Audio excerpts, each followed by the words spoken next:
This episode of Total Drama Reviews contains clips from Total Drama Island. I do not own Total Drama Island. All rights go to FreshTV. Remember to be civil and do not be mean in the comments. Seriously, it can get really messed up. Carpe diem, my name is Ultranatic, and this is Total Drama Reviews. This is where I, as a lover of animation and reality shows, look over the show to combine them together the best. And we're at the big one of the biggest moments in Total Drama Island history, the one, the only... I triple dog dare you! A very deserving clip to give out our title. I'd argue it's one of the best titles in the entire show. It's simple, it's relatable, and it gets across what the challenge is perfectly. It's several horribly strenuous challenges that, if Triple Dog dared to, you have to accomplish or risk elimination. Granted, this is basically the exact same challenge as No Pain, No Gain, but despite that, it doesn't feel like an old concept. Well, okay, it does, but I don't really care about that. All I care about is what it amounts to. And I assure you it amounts to a lot. So get ready to stick your tongues to a frozen pole like a gullible kid from the 40s. This is I Triple Dog Dare Ya. It opens with the final three campers getting their own all-you-can-eat pancake breakfast. That's right. Genuine food byproducts served with fresh ingredients relatively close to their expiration date. We're getting pancakes! We're getting pancakes!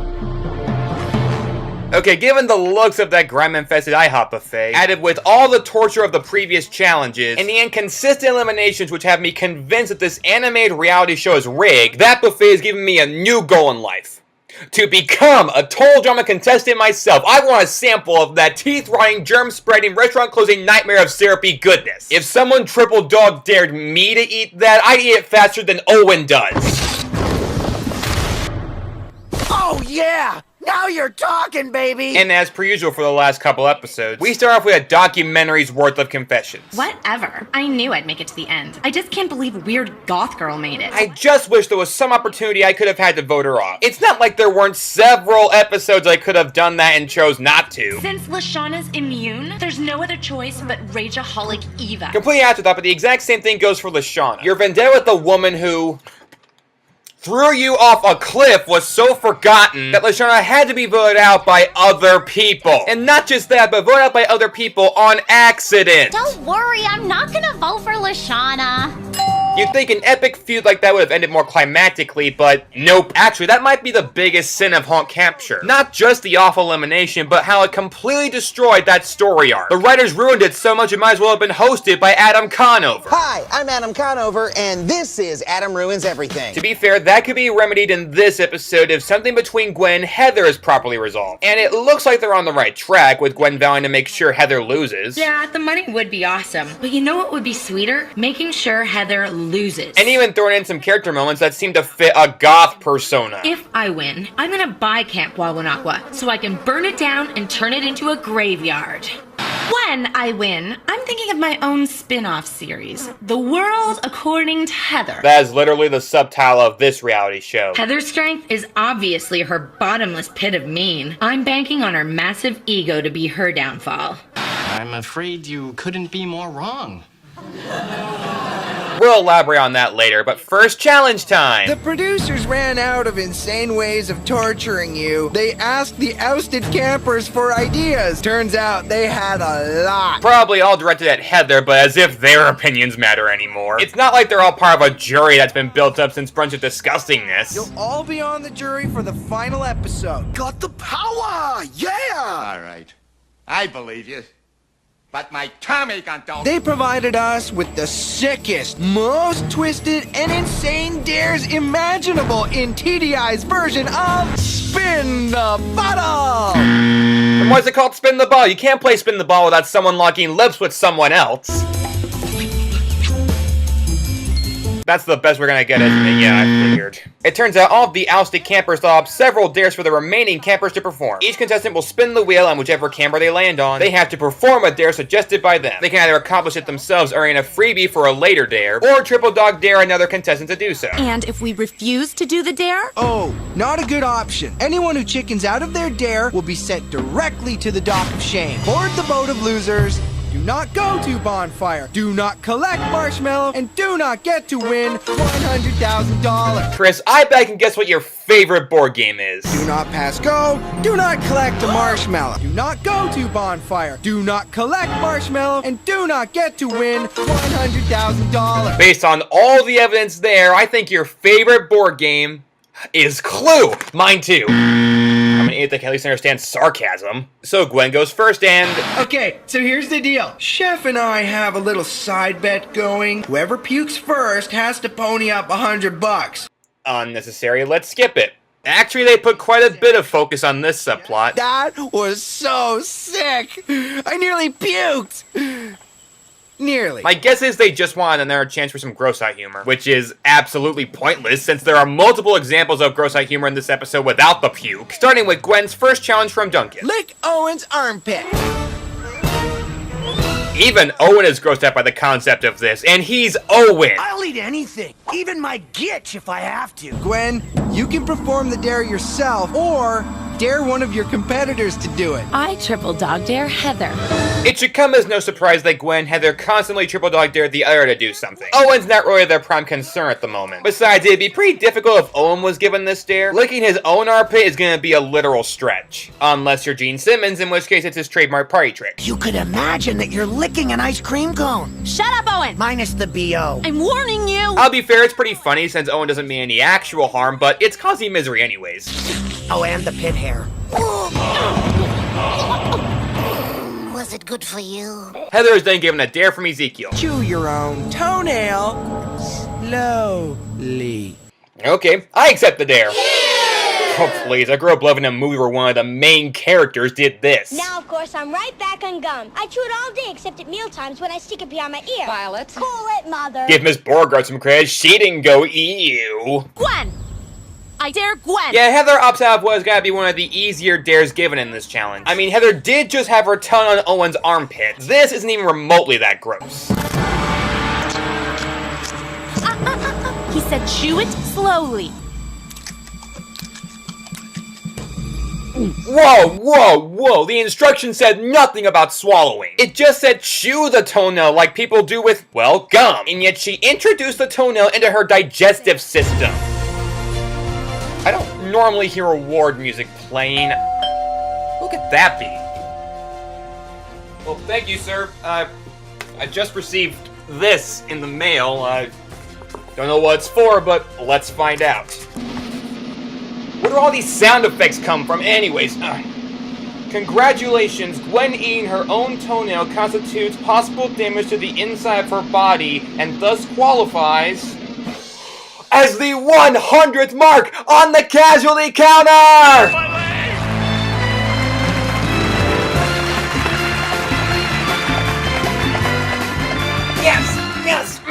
Yes, none of this would be possible without the use of animation in this show. Yeah, a definite benefit of this being a cartoon is that the characters can cheat death. Sure, they do it in live action too, any Lord of the Rings fan knows that. But since the birth of animation with characters like Snow White coming back to life, cartoons have been the quintessential cheater of death. But the reason I counted every moment of such in this cartoon up to this point is because unlike most other cartoons, the characters feel more real, moving less like animated characters and more like live action people who happen to be flash animated. So all of these deaths should be concrete. But I'm glad they aren't, as we wouldn't have this glorious display of characters constantly performing stupid, over-the-top stunts on TV. All 24 of our main characters have now cheated death on average at least 4 times. That is something to be proud of. Nothing could make me happier right now.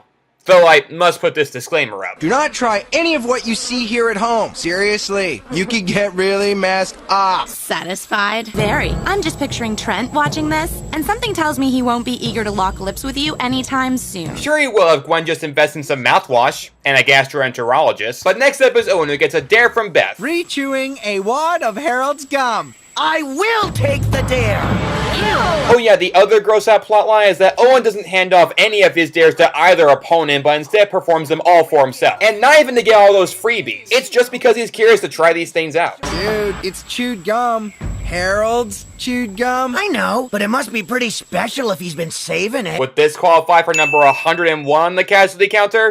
No, I checked. It's probably not going to lead to any immediate illness. Besides, Owen is the size of one of the show's grizzly bears. The only thing that could make him actually sick is Well, the dishes from Brunch of Disgustingness, and for good reason. It's beef testicle, bourguignon. Testicles?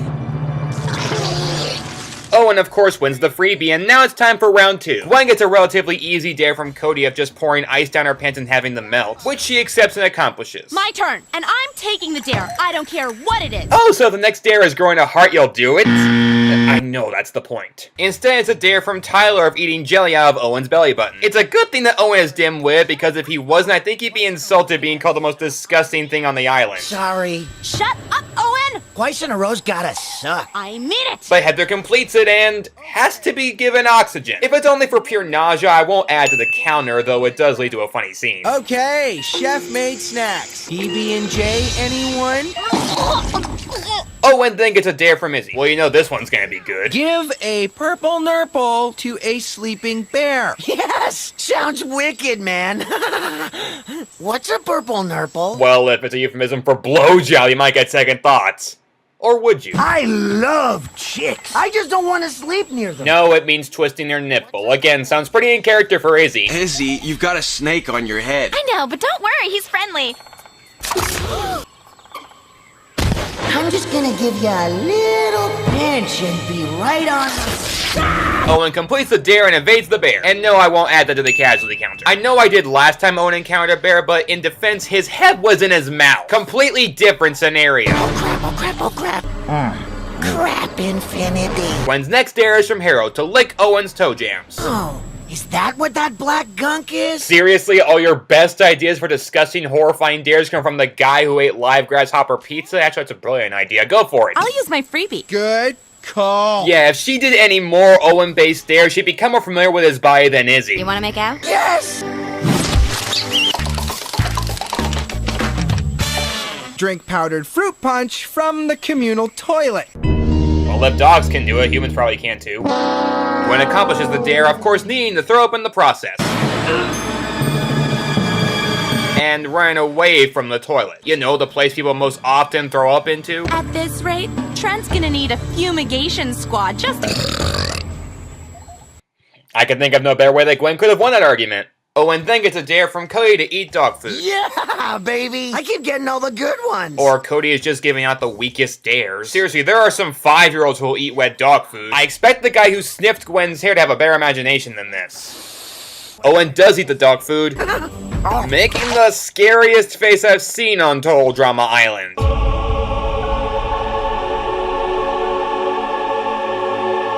That is the scariest cartoon image I've seen in recent memory. Bish! Okay, that one barely edges out. And believe it or not, that is what causes Chris to puke, followed quickly by Shepard. Really? Of all the dares so far, that turned your stomach first? Who cares? Montage time!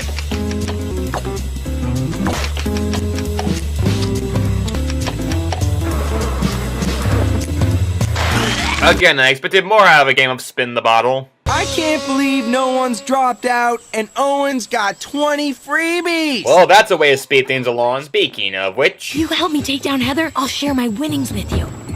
What if you don't win? I'll swing for a box of donuts. The lady drives a hard bargain. Deal! Owen is apparently easily swayed by small amounts of delicious food. Sticky buns! I'm gonna die! Hey, are those coconuts? And Owen, piece of cake. Piece of cake. That's in character. I'd like to give away half my freebies. Hello? That is totally unfair. They're obviously gonna gang up and whoop me with dares. There has to be a rule about this kind of thing. Sorry, them's the rules. Not a rule to be had. Nada. Okay, now I can really get behind this episode. They make it consistent that, aside from the official guidelines they said at the beginning, there aren't any other rules in the challenge. Just do the dare someone else, or if you're the recipient, use a freebie. If you do none of those, you are out. Those are very straightforward rules. For once. Drink a blended puree of Chef's Mystery Meat. Eeny, meeny, miny, Heather. So yeah, because of this, Heather is bombarded with dares which she must complete or else lose. Most of them are pretty weak, though I can't help but like this one. Why are you hitting yourself? Stop hitting yourself! missed him. What are you doing? And it all culminates with a final dare from Lindsay. Finally, I catch a break. There is no way Lindsay could think of anything bad. The worst you can do is call me a no-good, selfish, heartless, pushy, bossy, mean bully of a girl. Or that's how I remember. What'd you actually say? Two-faced, backstabbing, lying little... Innocent as a basket of kittens. Have your head shaved by Shep. Lindsay rules! Wow, this is an exceptionally strong dare against Heather. But will Heather sacrifice her hair for $100,000? Because some wouldn't for 10 times that money. When then fast forward, each of you must have your head shaved. I don't want to shave my head. I paid $500 for extensions. What's it going to be, Heather? Are you going to do the dare? Or the walk of shame?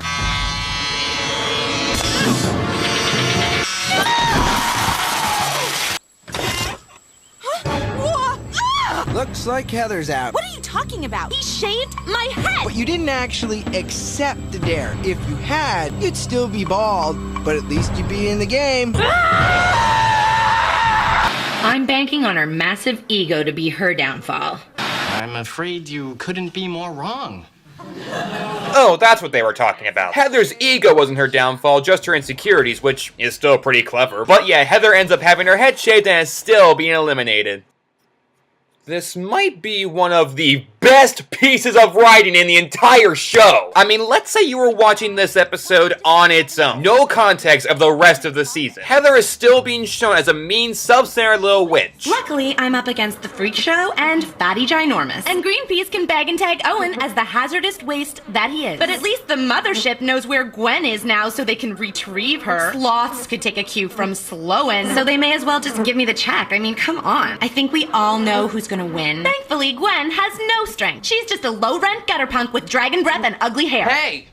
You're really mean. So this ending still feels great anyways. But when you've seen everything she's done in the past, it makes it even better. Oh sure, she's had revenge after revenge exacted on her. Being thrown off a cliff, being subjected to having ants dumped on her, getting shot by paintballs, losing her eyebrows locked in a freezer, losing her top, getting locked out of her cabin, showered on by sewage, having the shower scene from Psycho reenacted with her as the victim, shot by a tranquilizer dart, and left alone on an island by her remaining teammates. And yet, be honest, it still hasn't felt like enough. Off the top of my head, she's ruined friendships, destroyed games, and stolen property. This woman is so evil, Electric Light Orchestra wrote a song about her. Evil woman.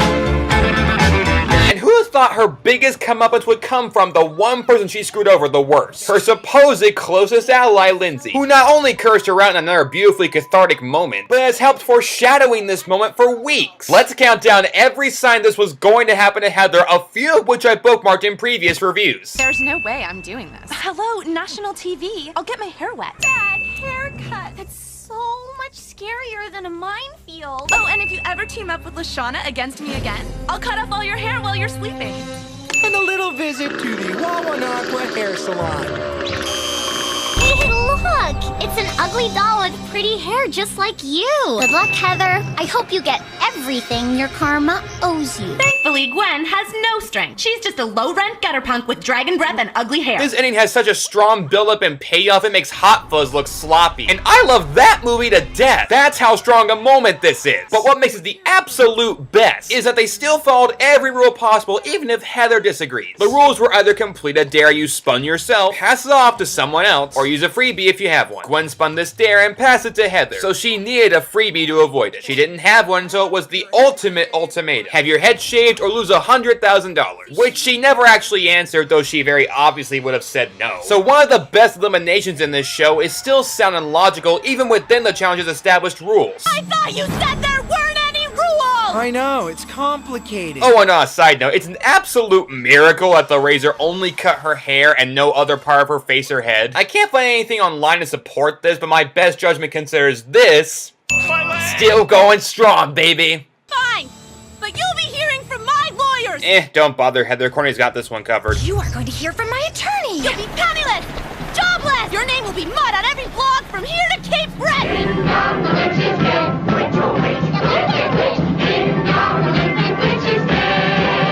And that was I Triple Dog Dare You. A freaking great episode. Actually, I'll be honest, on a subjective level, I wish I liked it more. It feels kind of one note when you get down to it, and a few of the subplots aren't needed. But you know what? I still like this episode, and objectively, it works perfectly. Heather gets, as Lindsay put it, everything her karma owed her, and Gwen and Owen still get their likable moment. If someone triple dog dared me to watch this episode again, I'd say, done. Give me something tougher. And now we're down to the final two, and they couldn't be any more different. But which one will win in the end? We'll find out next month sometime. Yeah, I'm sorry, I'm taking another hiatus here. I take more breaks from work here than Justin Timberlake does. And that's not the best comparison to make.